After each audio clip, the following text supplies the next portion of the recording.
Carl Jung dizia que até que o inconsciente se torne consciente, ele dirigirá sua vida e você o chamará de destino.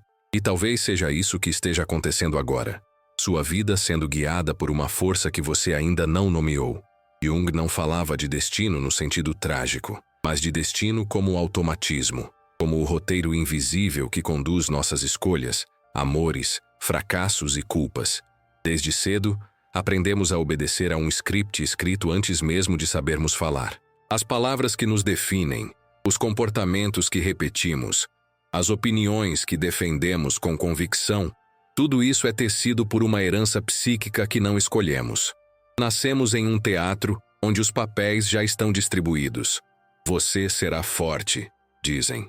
Você será racional. Você será o que o mundo espera. E nós obedecemos, acreditando que estamos vivendo, quando na verdade estamos apenas representando. Jung observou que o eu humano é dividido e que grande parte do que chamamos de consciência é apenas uma fina camada sobre um oceano de conteúdos esquecidos.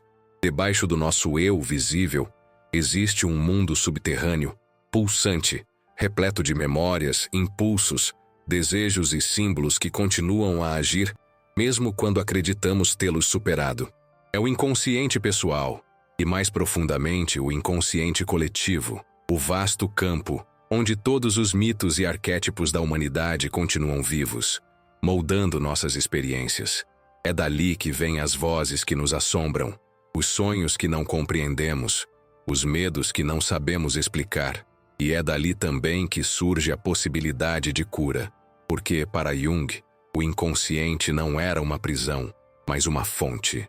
Uma inteligência simbólica, uma dimensão viva que tenta nos equilibrar quando a consciência se torna rígida demais.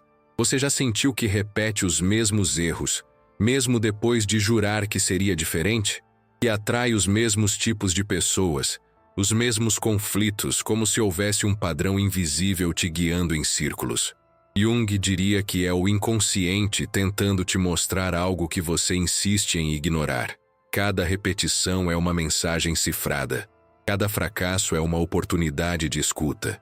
Mas o problema é que não fomos ensinados a escutar. Fomos ensinados a negar, a tapar os ouvidos sempre que algo dentro de nós parece perigoso, sombrio ou irracional.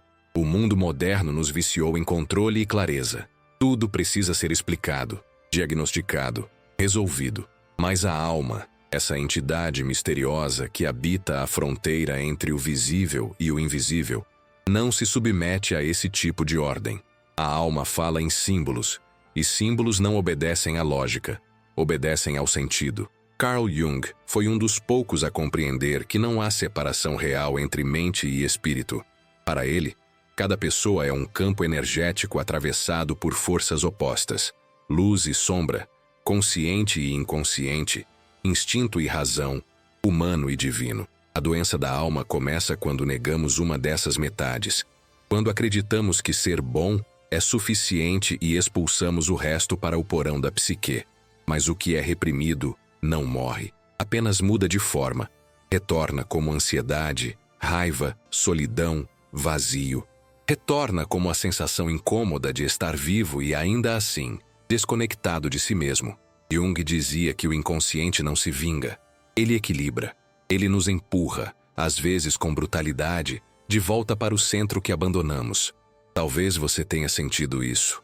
Uma inquietação sem nome, uma sensação de que existe algo maior dentro de você, algo que o mundo nunca permitiu nascer. Essa força que tenta emergir é o Self, o núcleo divino da psique, o ponto em que o humano toca o eterno. O Self não se comunica por palavras, mas por sincronicidades, coincidências, intuições e sonhos.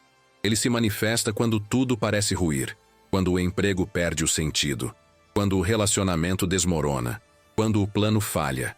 É nesse vazio que a alma fala mais alto. Mas na pressa de curar a dor, você a silencia novamente e volta ao mesmo ciclo, o mesmo papel, o mesmo personagem. Jung não via o sofrimento como um erro, mas como um ritual. A dor é o alarme que desperta a consciência para o que ficou esquecido. É o convite da alma para o reencontro. Porém, ao longo da vida, aprendemos a fugir desse convite, com distrações, excessos, produtividade e barulho. Corremos o tempo todo para não ouvir o eco da própria alma.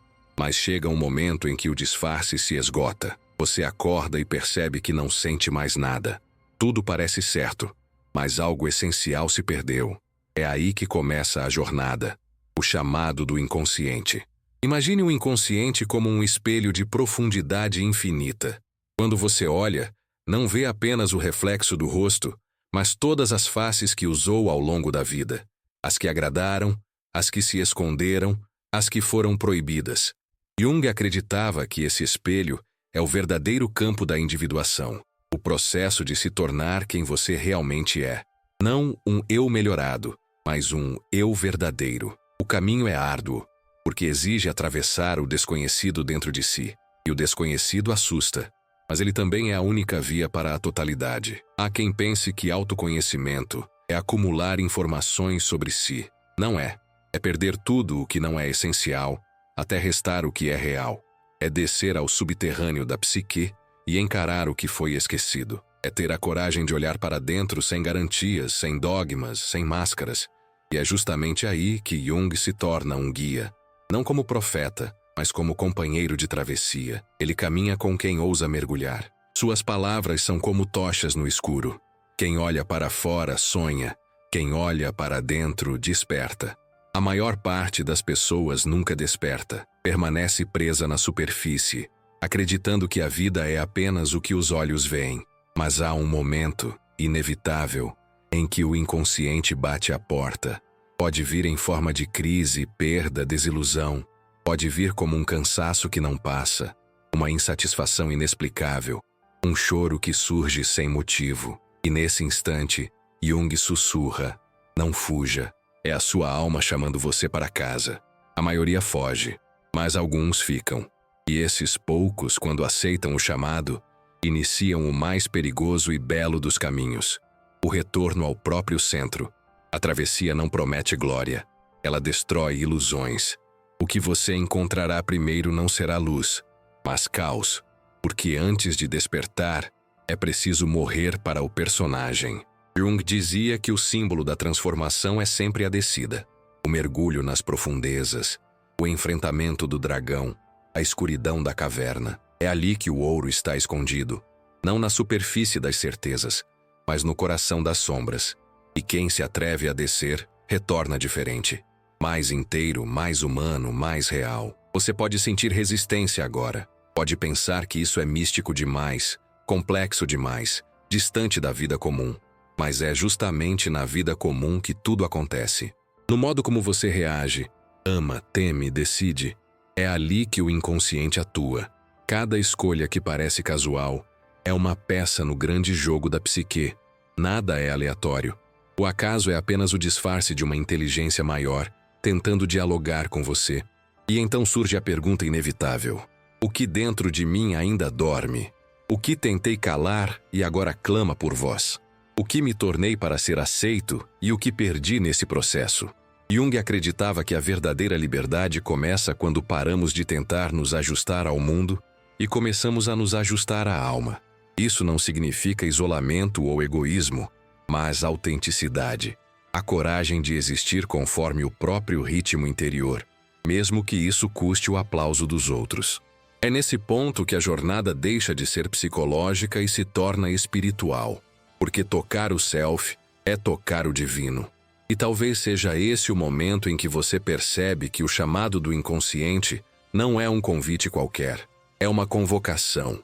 Uma convocação para despertar da hipnose coletiva, abandonar as máscaras e retornar à origem, ao lugar onde o humano e o sagrado se encontram dentro de você. Jung não prometeu que seria fácil, mas garantiu que seria verdadeiro.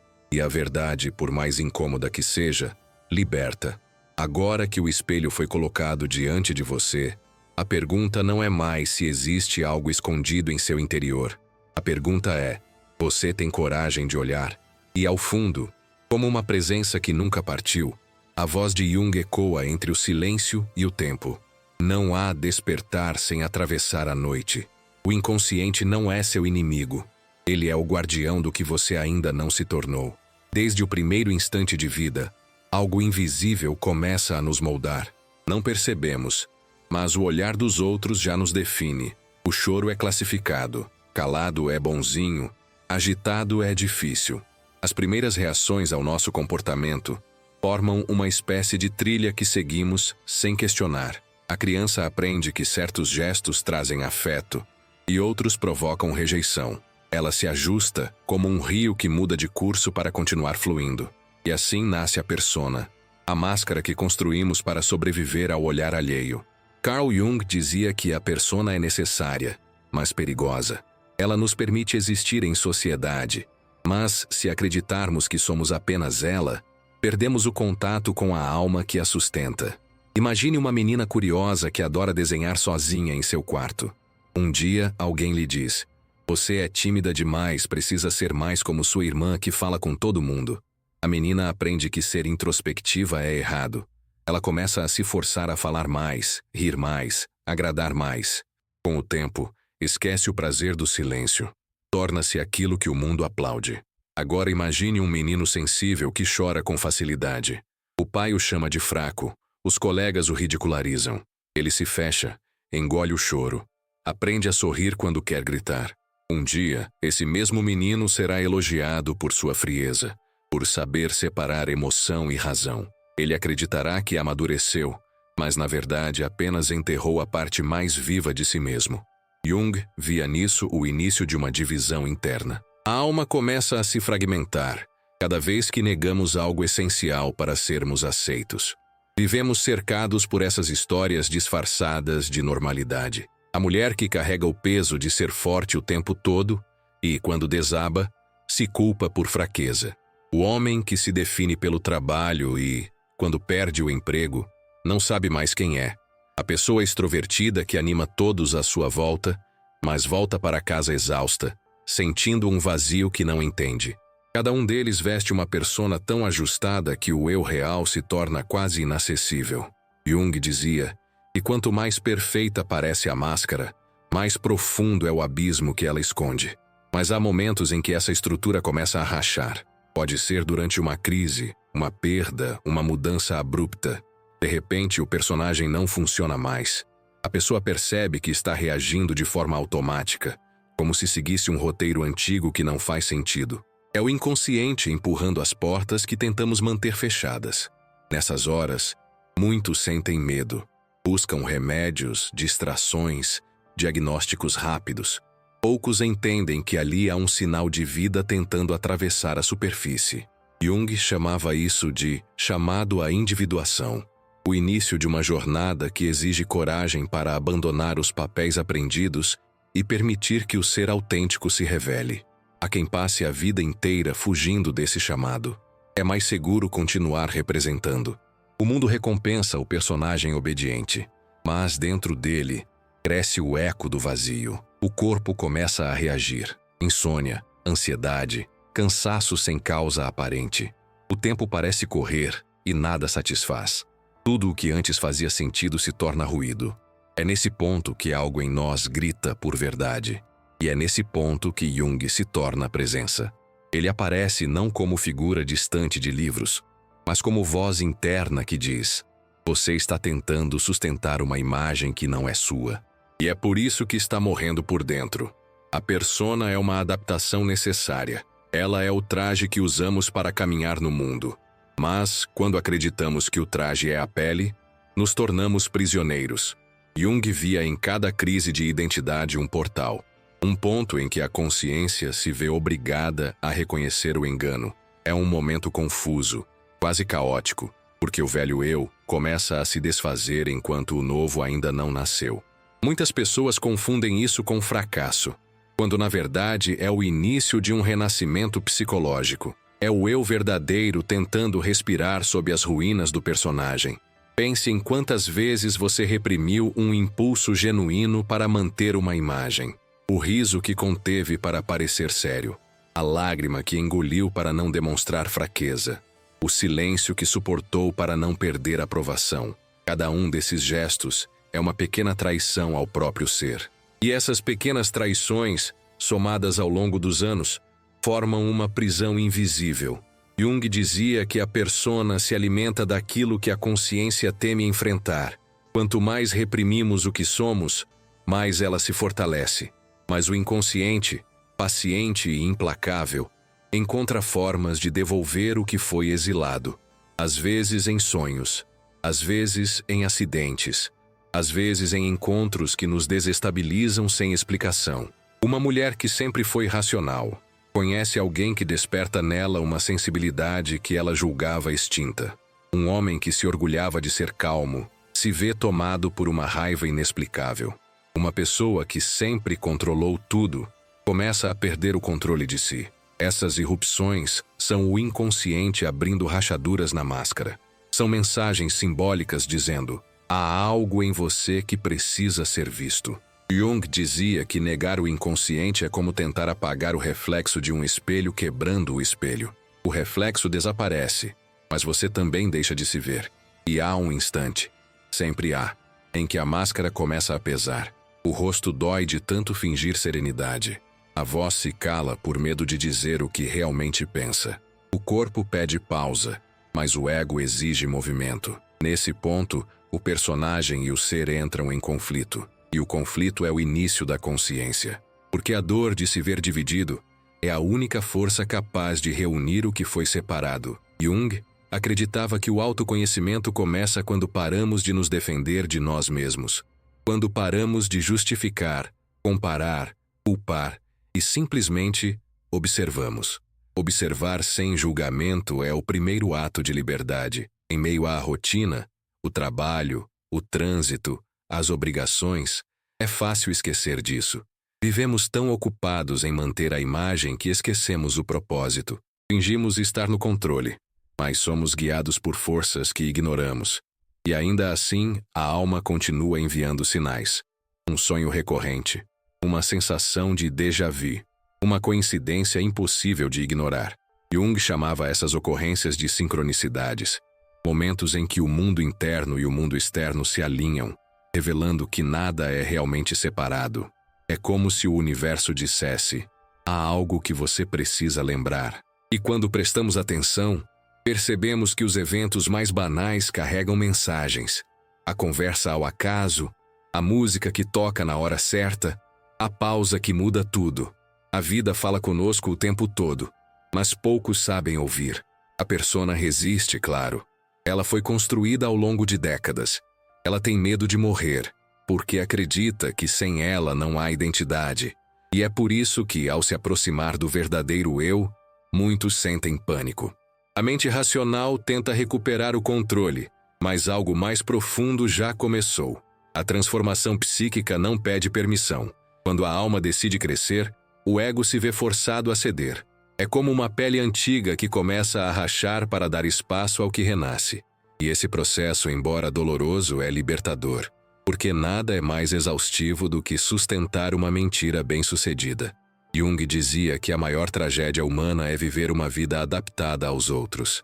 Quando o indivíduo se identifica completamente com a persona, perde a espontaneidade, a criatividade e o sentido. Torna-se previsível, mais vazio. O olhar perde brilho, as palavras perdem peso, a presença perde calor. A alma não suporta viver mascarada por muito tempo. Ela cria sintomas, crises, encontros e desencontros para provocar fissuras na estrutura que a aprisiona.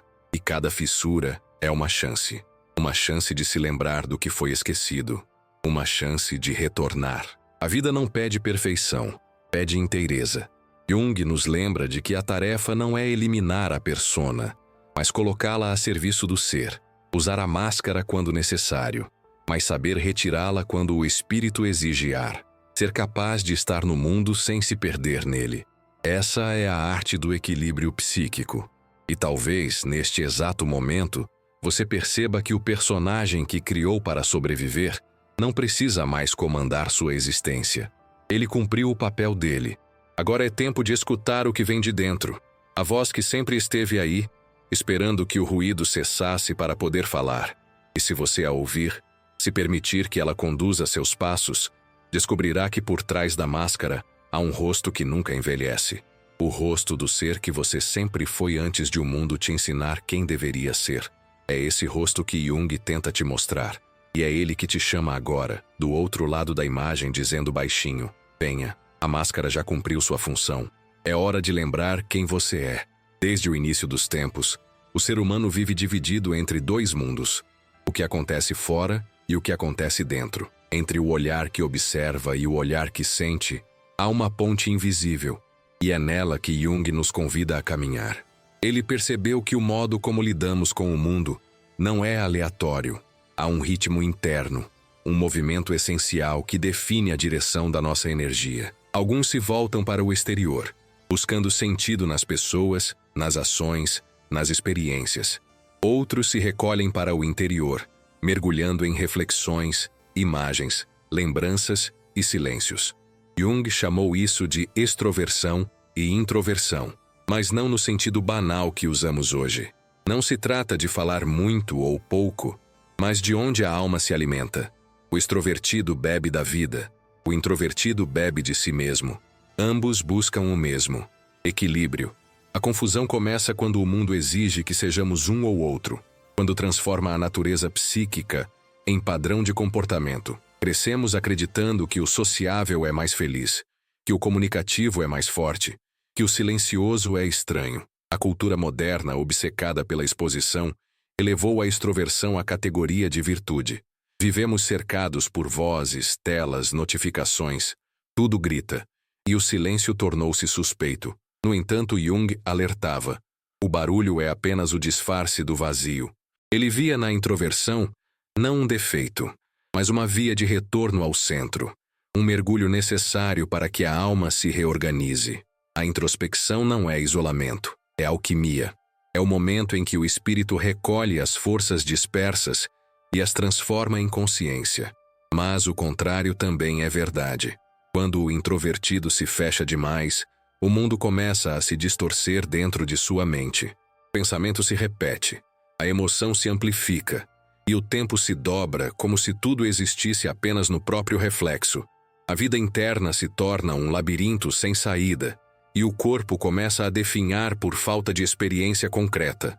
Jung acreditava que o equilíbrio psíquico depende dessa dança, entre dentro e fora, entre o recolhimento e o contato. A alma precisa de ambas as margens, como o rio que se alimenta do movimento entre o nascente e o mar. E você? Já se perguntou de qual lado da ponte está vivendo?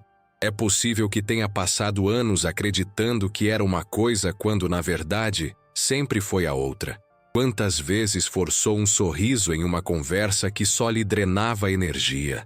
Quantas vezes se isolou, chamando de paz, aquilo que no fundo era medo? O erro não está em ser um ou outro, está em não reconhecer o que se é. A alma se cansa da impostura. Ela adoece quando tentamos contrariar sua natureza profunda, apenas para caber nos moldes da sociedade. Imagine uma pessoa que passa o dia inteiro entre pessoas, falando, resolvendo, sendo vista. À noite, o corpo está inteiro, mas a mente parece feita de vidro. Há uma exaustão que não é física, é existencial. É o preço pago por um introvertido vivendo uma vida extrovertida.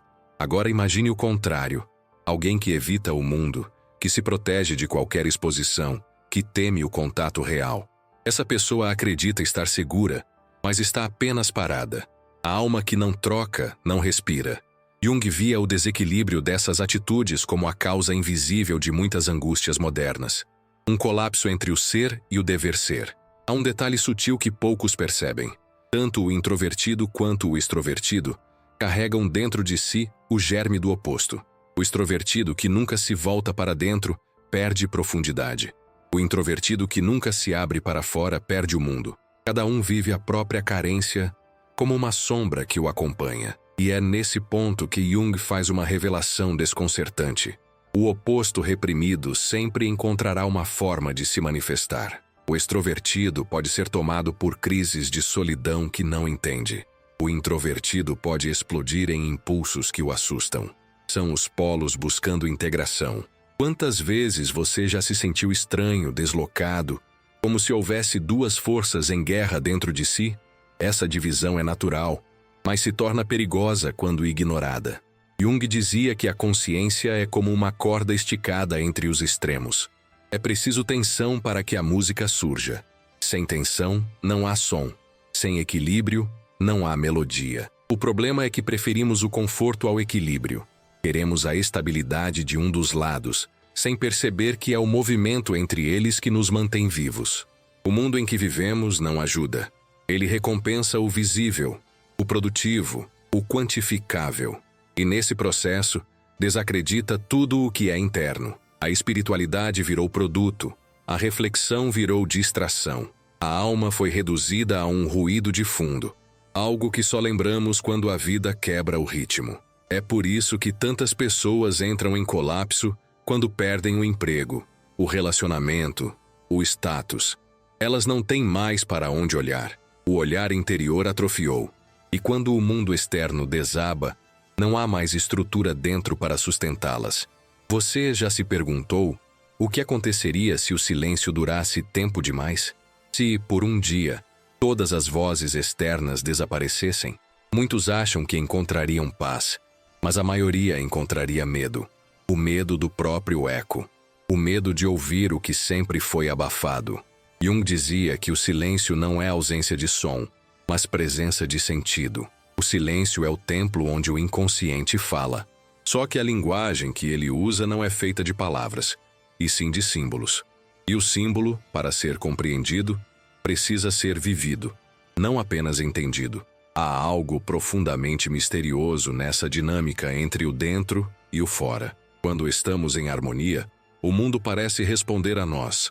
As coisas se alinham, coincidências acontecem, as respostas aparecem de formas inesperadas.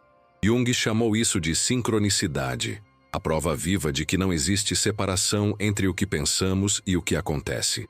O universo é um espelho da psique. O que negamos dentro de nós reaparece fora, encenado por pessoas e situações que nos forçam a enxergar o que não queremos. É por isso que atraímos os mesmos conflitos, os mesmos padrões, as mesmas dores. Não porque o destino seja cruel, mas porque a alma é persistente.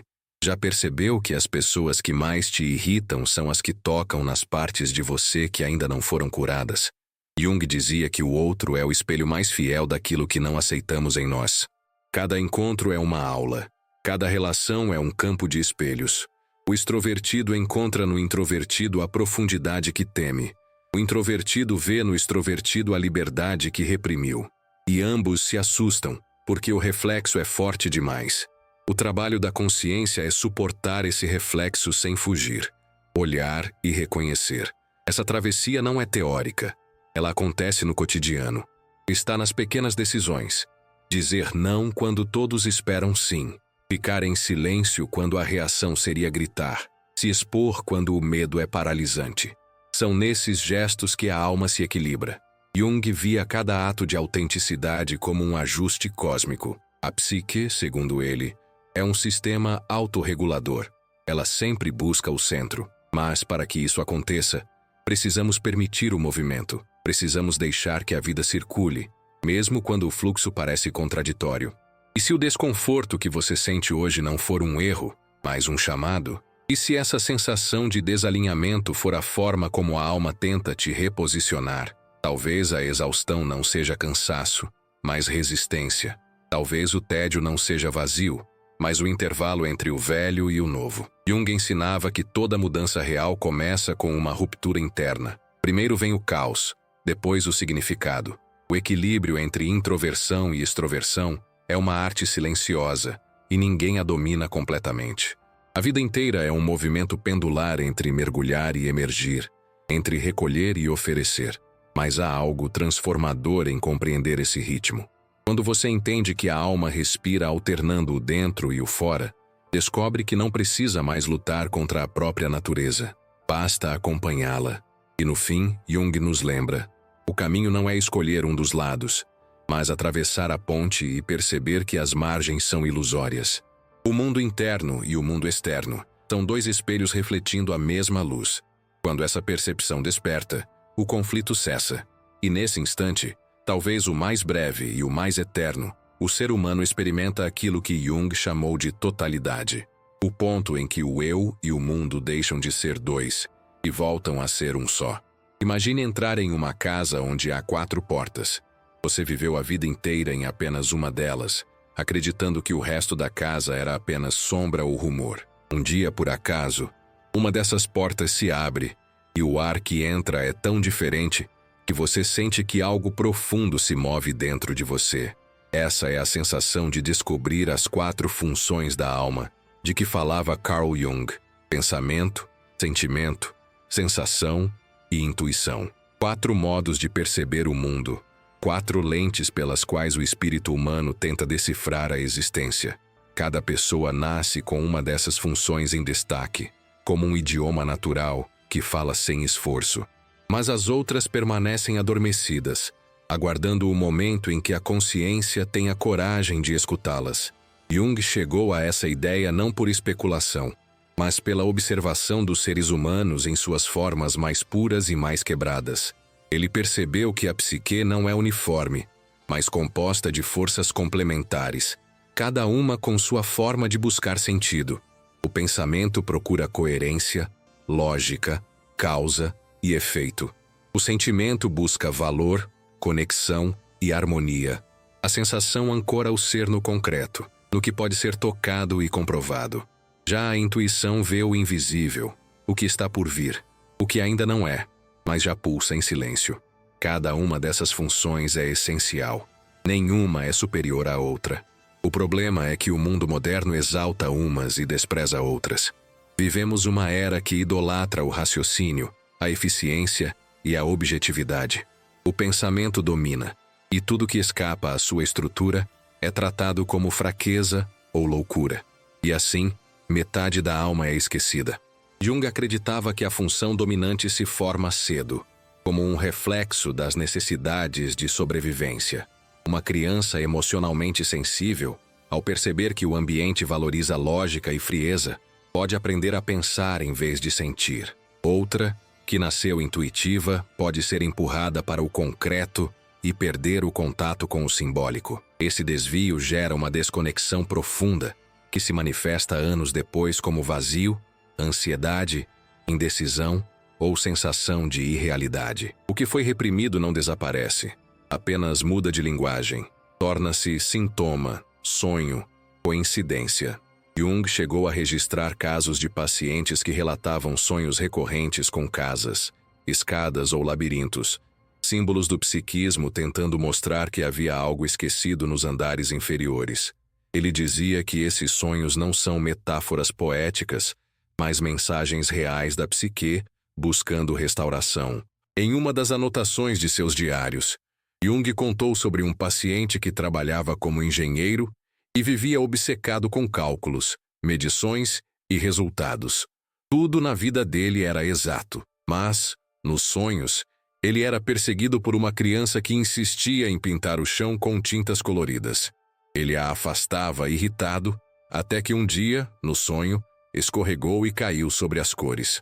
Ao acordar, sentiu uma emoção estranha, uma mistura de medo e alívio. Jung interpretou a criança como a função inferior, o sentimento reprimido que tentava devolver-lhe cor e espontaneidade. O homem resistiu por meses à ideia de que algo não racional pudesse ter valor, mas com o tempo, aceitou se permitir sentir. Começou a pintar, sem objetivo, apenas por prazer.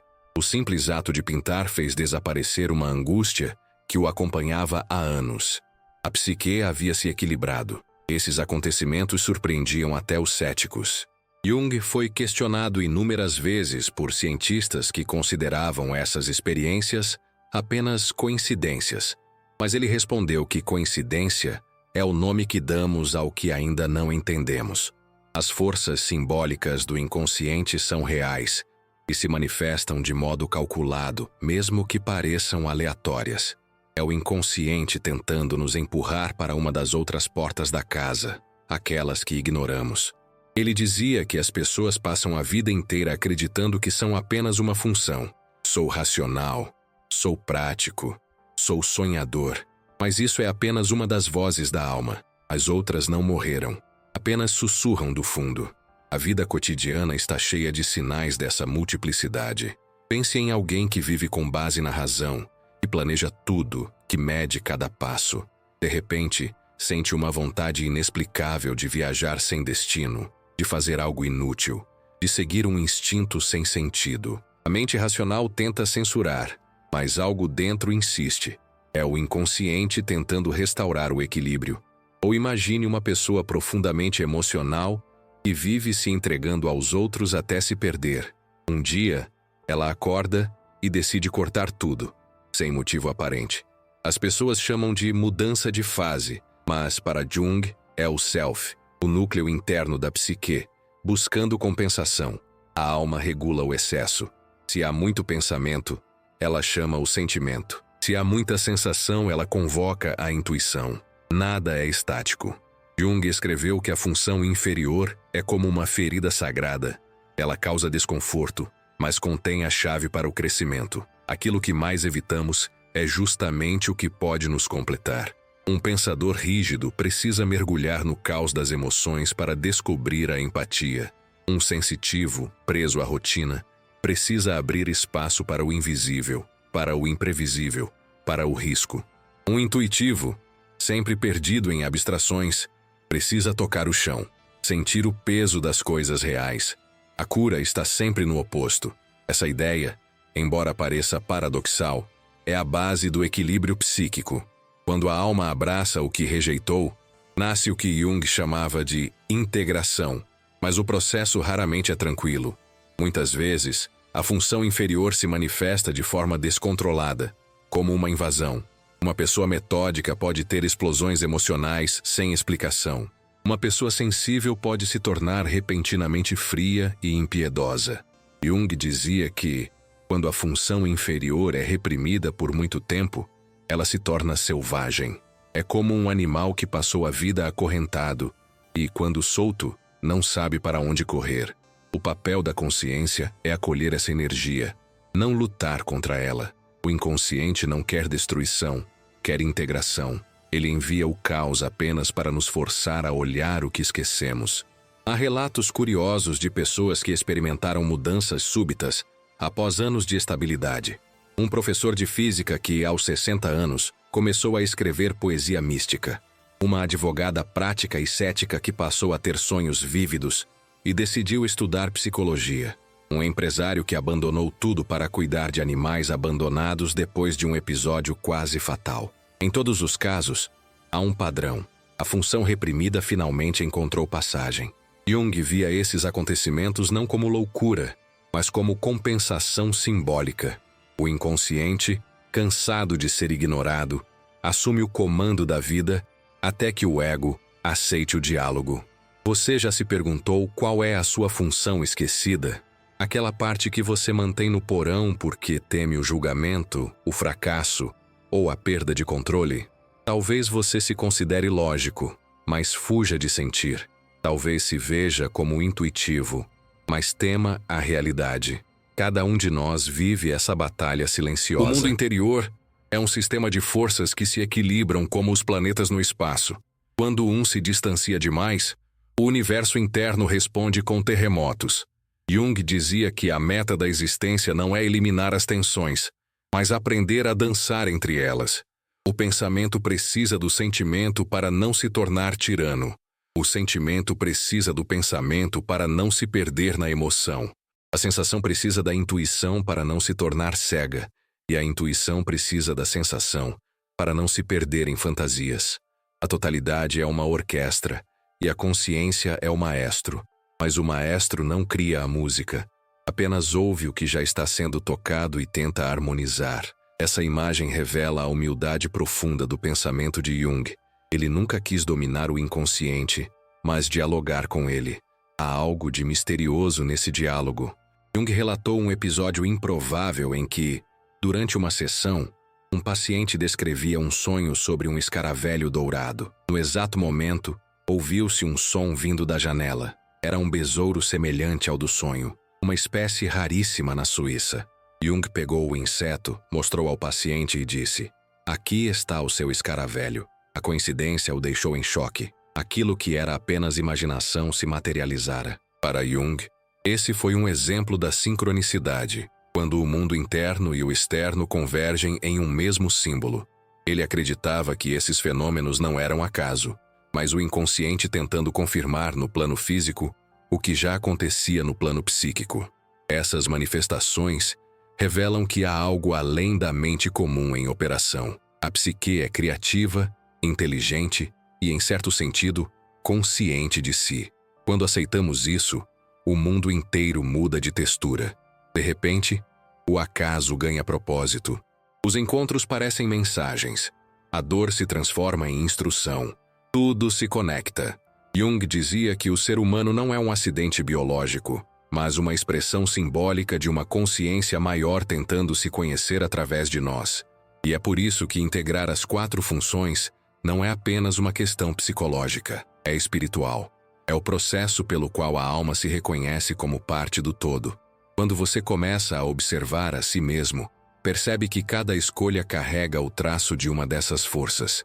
A forma como reage, como ama, como sofre, tudo revela qual função está guiando o momento. Mas nada é definitivo. O pensamento pode se calar, o sentimento pode emergir, a intuição pode guiar. A cada ciclo, uma nova função pede passagem. E a sabedoria está em ouvir todas, sem apego, sem hierarquia. Porque no fundo, essas 4 portas levam ao mesmo centro, o Self, o ponto de unidade onde a alma e o universo se reconhecem como um só. A vida é uma jornada por essa casa interior. Alguns morrem na primeira sala, outros passam anos batendo a segunda. Poucos ousam abrir todas as portas, mas os que o fazem descobrem algo extraordinário. Não há quartos separados, não há corredores, não há paredes. Tudo é o mesmo espaço visto de ângulos diferentes. E nesse instante de clareza, o ser humano compreende o que Jung tentou nos ensinar durante toda a vida. Que a plenitude não está em escolher um caminho, mas em abraçar o círculo inteiro da alma. Há uma parte em você que nunca viu a luz. Ela vive nas frestas da consciência, esperando um descuido para se manifestar. Às vezes se revela em palavras ditas sem pensar, em reações desproporcionais, em gestos que você jura não entender. É a sombra, como Carl Jung a chamava, o território psíquico onde habitam todas as emoções, impulsos e desejos que foram negados. A sombra não é o mal em si, é a parte rejeitada da alma. É tudo aquilo que você aprendeu a esconder, porque um dia alguém te fez acreditar que não deveria existir. E o mais assustador é perceber que, quanto mais você tenta se afastar dela, mais ela te domina. A sombra se infiltra nas brechas do cotidiano. Está na inveja que você nega, no orgulho disfarçado de autoconfiança, no medo travestido de prudência. Está na raiva que explode quando alguém toca uma ferida antiga. Está no julgamento rápido que você faz dos outros, como se o erro deles fosse o reflexo daquilo que você não suporta em si mesmo. Jung dizia que aquilo que não enfrentamos dentro de nós será vivido fora, projetado nas pessoas e nas situações que cruzam o nosso caminho. Assim, sem perceber, passamos a vida inteira lutando contra versões externas do que na verdade vive dentro. E o inimigo nunca está lá fora. Uma mulher que despreza pessoas controladoras, mas vive sufocando quem ama. Um homem que diz odiar a falsidade, mas é incapaz de admitir as próprias mentiras. Uma pessoa que se orgulha da serenidade, mas reprime qualquer emoção forte até adoecer. Esses exemplos parecem banais, mas revelam a mecânica secreta da psique. A sombra é inteligente, silenciosa, paciente. Ela se disfarça de virtude, de razão, de autoproteção. Só quando a vida colapsa, quando perdemos alguém, quando somos traídos, quando a estrutura cede, é que ela sai das profundezas.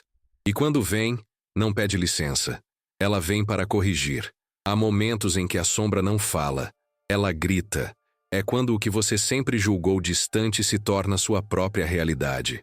Você julga a infidelidade e, um dia, se vê envolvido nela. Condena o egoísmo e, sem perceber, age com frieza. Aponta a arrogância dos outros e se orgulha da própria humildade. Essas viradas não são castigo. São o inconsciente tentando te mostrar que a luz que você busca está no escuro que você foge. Jung dizia que a integração da sombra é o trabalho mais difícil da alma humana. É uma luta entre o que você quer ser e o que realmente é. E como toda luta interior, começa com a rendição.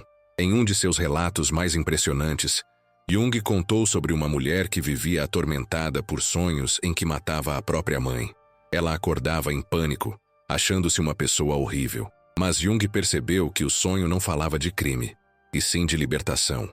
A mãe representava o poder moral que a mulher carregava dentro de si, uma voz interna que a culpava por tudo e sufocava seus desejos e ditava quem ela devia ser. O inconsciente, através do símbolo do assassinato, estava tentando matá-la metaforicamente, libertando a mulher do domínio daquela força. Quando ela entendeu isso, os pesadelos cessaram. O que parecia monstruoso era, na verdade, um ato de cura. A sombra, quando reconhecida, se transforma em sabedoria. Quantas vezes você já sentiu medo do que pensa? Quantas vezes se assustou com um impulso, uma fantasia, uma raiva que surgiu do nada? A tendência é recuar, apagar o incêndio, voltar à normalidade. Mas Jung diria que é nesse instante que o autoconhecimento começa. Não é nos momentos de paz, mas nas rachaduras da alma. Quando o inconsciente se manifesta, ele traz o que você mais teme e mais precisa. A sombra é uma mensageira, não uma inimiga. E quanto mais tempo ela for ignorada, mais violenta se tornará sua chegada. O ego, porém, resiste. Ele quer continuar acreditando que é puro, coerente, civilizado. O ego constrói muros e chama isso de sanidade. Mas esses muros não protegem, apenas isolam. É por isso que tantas pessoas entram em colapso sem entender o motivo. Elas acham que estão perdendo o controle, quando na verdade estão perdendo a ilusão de controle. A sombra vem para quebrar essa ilusão. Ela é o espelho que o ego não quer olhar. Jung dizia que a luz não nasce do que chamamos de bem, mas da consciência do mal que carregamos. Ver o próprio abismo é o primeiro passo para não cair nele. Às vezes o encontro com a sombra acontece de forma quase sobrenatural.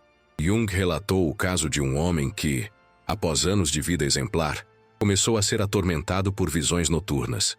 Via um estranho que o observava do canto do quarto. Não havia ninguém ali, mas a presença era nítida. Jung o fez descrever o intruso. Ele se parece comigo, mas mais velho, mais cansado. Me olha com desprezo. Com o tempo, ficou claro que aquele outro era uma projeção, a parte do paciente que ele havia negado durante toda a vida. O inconsciente havia materializado sua própria sombra para forçar um encontro. Quando o homem aceitou isso e passou a dialogar com a figura em sonhos, as aparições cessaram. O medo se dissolveu e ele descreveu uma sensação inédita de paz. Não porque o mal desapareceu, mas porque foi compreendido. O cotidiano está repleto dessas pequenas manifestações.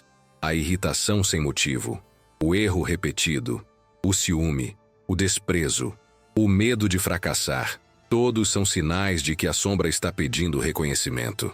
O perigo não é senti-la, é fingir que ela não existe. Jung dizia que nada é mais perigoso do que uma pessoa que acredita plenamente em sua própria bondade. A verdadeira moralidade nasce do confronto com o que é imperfeito. Só quem reconhece a escuridão pode agir com compaixão. O resto é moral de fachada, e fachadas sempre desabam. Mas o caminho de integração é cheio de tensão. Há um ponto em que tudo parece desmoronar. As certezas desaparecem. O senso de identidade se desfaz. É como se você fosse engolido por algo maior do que si mesmo. Jung chamou esse estado de noite escura da alma, um colapso necessário para que o novo ser possa emergir. Nesse estágio, muitas pessoas acreditam estar enlouquecendo, mas é o contrário. É a consciência se expandindo para incluir o que antes estava exilado. O caos é o parto da consciência, e toda transformação profunda vem acompanhada de dor. Você consegue lembrar de um momento em que a vida o forçou a encarar quem você realmente era? Talvez tenha sido uma perda, uma humilhação, uma traição. A princípio parece injusto, mas depois você percebe que algo essencial nasceu dali. A sombra é o ferimento por onde a luz entra. É o impulso que destrói para reconstruir. O sofrimento, quando compreendido, deixa de ser punição e se torna iniciação. Jung dizia que nada que possua alma escapa à necessidade de se transformar. A dor é o fogo onde a identidade é forjada. Aos poucos, quem atravessa esse processo começa a enxergar o mundo de outra forma. As pessoas deixam de ser vilãs ou salvadoras e passam a ser espelhos. A raiva dá lugar à compreensão. O julgamento cede espaço à empatia. A sombra, antes temida, torna-se aliada. Ela não desaparece, mas se integra. É reconhecida, respeitada, usada como força criativa. Aquele que aprende a caminhar com sua sombra torna-se inteiro. Não vive mais tentando provar sua bondade ou esconder seus defeitos. Vive com verdade. E a verdade, mesmo quando dói, liberta. No final, compreender a sombra é compreender a própria humanidade. É aceitar que dentro de cada um há tanto luz quanto escuridão, tanto amor quanto medo. É saber que o mal não está apenas nos outros, mas nas pequenas omissões, nos gestos de indiferença, nas verdades que evitamos. Integrar a sombra não é purificar-se, é reconciliar-se. É admitir que a alma é feita de contrastes e que é justamente essa mistura que a torna viva.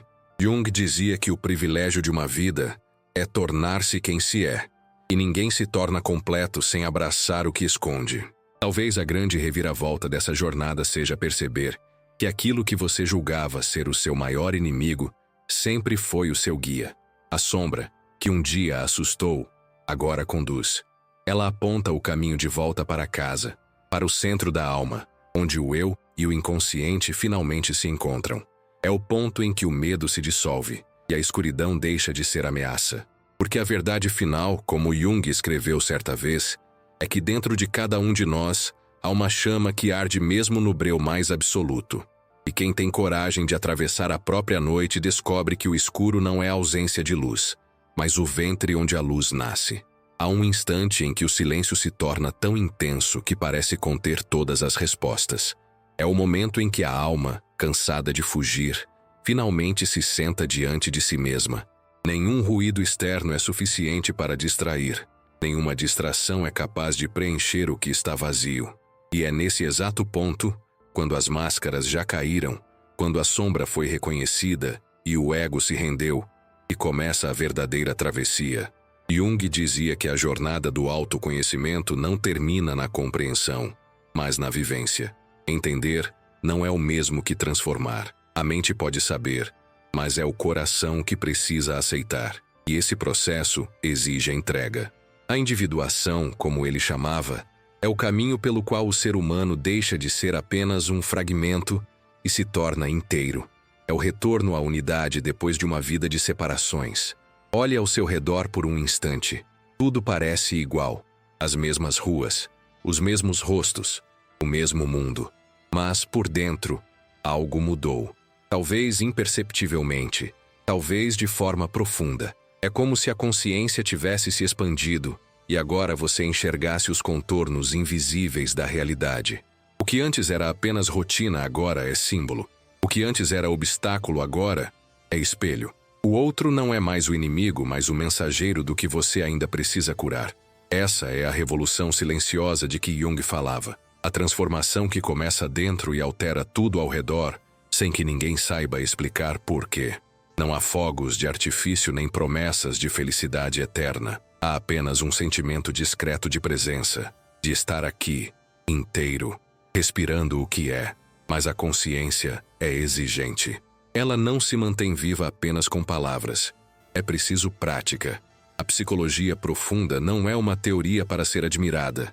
É um exercício diário. A cada dia, você será convidado a reconhecer suas projeções, a observar seus julgamentos, a identificar o que vem da alma e o que vem do medo. Isso não acontece em retiros distantes, nem em templos silenciosos. Acontece no trânsito, na conversa difícil, no momento em que você respira fundo antes de reagir. Jung dizia que todo encontro é uma oportunidade de autoconhecimento e que a alma fala através dos acontecimentos simples. A vida cotidiana é o campo de treinamento do espírito. O primeiro passo é observar-se sem condenar. Quando uma emoção vier, raiva, inveja, medo, não a rejeite. Observe-a como um cientista que examina um fenômeno raro. Pergunte: o que essa emoção está tentando me mostrar? O que em mim ainda não foi visto? Essa pergunta é mais poderosa do que qualquer conselho. A observação transforma o impulso em consciência. E consciência é luz. Nenhuma sombra resiste à luz que não julga.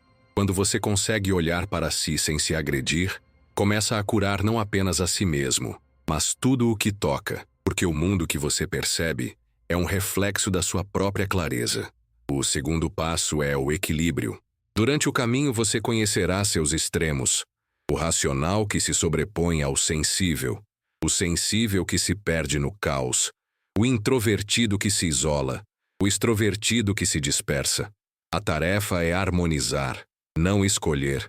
A alma não quer que você abandone partes de si, quer que você as reconcilie. Isso exige prática consciente.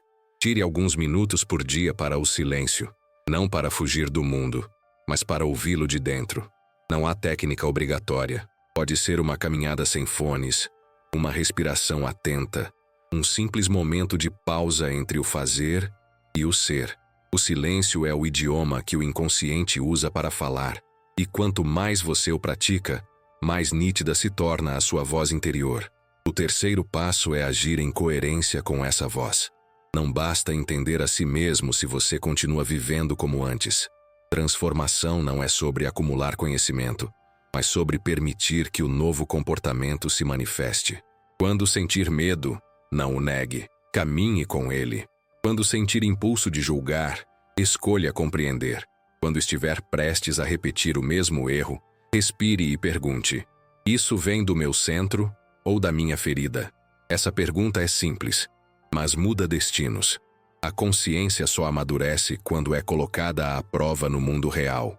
A transformação junguiana não promete paz constante, mas profundidade. E viver com profundidade é aceitar que a vida será feita de ciclos. Haverá dias de clareza e dias de confusão, momentos de plenitude e momentos de queda. Mas, quando você entende que tudo é parte do mesmo processo, até a dor ganha sentido. Jung acreditava que cada sofrimento é uma tentativa da alma de crescer. Ele dizia: não há luz sem sombra, nem plenitude sem imperfeição. O amadurecimento espiritual é aceitar esse paradoxo. Quando você para de lutar contra o que é e começa a dialogar com o que sente, descobre que até o caos tem uma ordem. Há um ponto da jornada em que algo inesperado acontece. A vida começa a responder. Situações que pareciam aleatórias ganham sincronicidade. Pessoas aparecem no momento certo. Palavras chegam na hora exata. Não é mágica, é alinhamento. Quando o inconsciente e o consciente trabalham juntos, a realidade se reorganiza em torno desse novo centro. O mundo externo passa a refletir o interno. Jung chamou isso de individuação completa, quando o ser humano deixa de viver sob o controle do destino e passa a cocriar a própria existência. É quando você deixa de perguntar: por que isso está acontecendo comigo? E começa a perguntar: para que isso está me sendo mostrado? Mas é preciso coragem para sustentar esse estado. O antigo eu tentará voltar. Ele vai sussurrar que é mais fácil fingir, que é melhor se adaptar, que é perigoso ser autêntico. É nesse ponto que muitos desistem.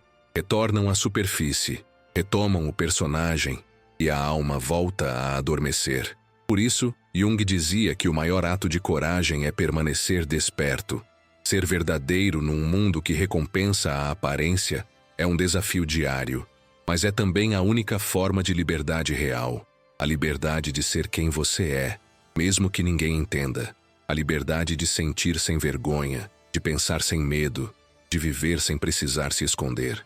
E talvez agora você perceba que tudo o que foi dito até aqui, sobre persona, sombra, tipos psicológicos, equilíbrio e consciência, converge para uma única verdade. Autoconhecimento é amor.